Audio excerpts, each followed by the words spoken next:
the Minister for Transport and Second Minister for Finance, Chi Hong-tat, has issued a correction direction under the Protection from Online Falsehoods and Manipulation Act 2019 to reform Party Secretary General Kenneth Jeyaretnam for allegedly making false claims about government land and immigration policies in a Facebook post on 3 March 2025. This marks his 9th correction direction. His website, the Rice Bowl Singapore, and his social media accounts remain classified as declared online locations under POFMA until 11 December 2025, requiring them to display warnings about past falsehoods. It is alleged that Jeyaretnam falsely claimed that the government's monopoly over land supply and control over demand through immigration policies artificially inflates property prices, benefiting government reserves.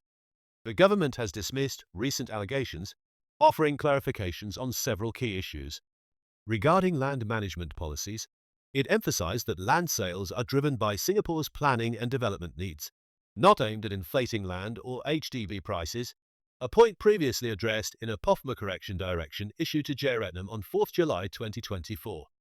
On immigration, the government stated that policies are designed to tackle demographic challenges, such as an aging population and low birth rates, rather than to push property prices or reserves. Lastly, the land valuation process is governed by the chief valuer, who determines land value based on market principles and relevant transactions, independent of government influence. The government stated that these facts had been previously communicated to Jeyaretnam and that his continued claims misrepresent public policies.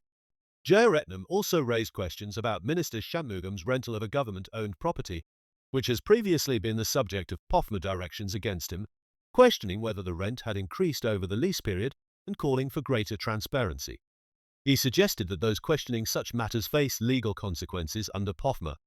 While the government did not directly address these remarks in its correction notice, it reaffirmed that POFMA is not used to silence those who raise their views on the rent for 26 Ridout Road, or any issue for that matter. The government issues a POFMA correction direction when a false statement of fact has been communicated, and if it is in the public interest to do so, said the Factually website. Jeyaretnam, who is currently receiving medical treatment in the UK, must display a correction notice on his Facebook page linking to the government's clarification at Factually.